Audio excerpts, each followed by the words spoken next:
Yeah, I don't think it'll be too icy until we get to the hill, but I'm not in bad shape, but I haven't been running like I used to either, so bear with me. Yeah, we'll take our time. Leave me in the dust. The deer population kind of declined the last couple of years here, but really, yeah. Any reason in particular that you think? I think maybe there's more coyotes around here, and I don't know if that bear kind of kept them away this year. Usually bears get too much credit for their impact on deer. Coyotes will certainly impact them. Yeah, I'm sure the coyotes are running them around, but it's in this little brush pile. And that root ball right there? Yep.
So how long does the process take usually? A couple hours. Okay.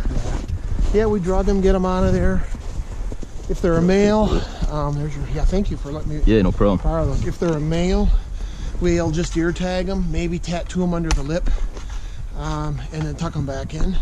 If they're a female, we do all of that, plus we pull a tooth, and we put the radio tracking collar on. Could be a young female that isn't old enough to give birth, and I would collar a young female.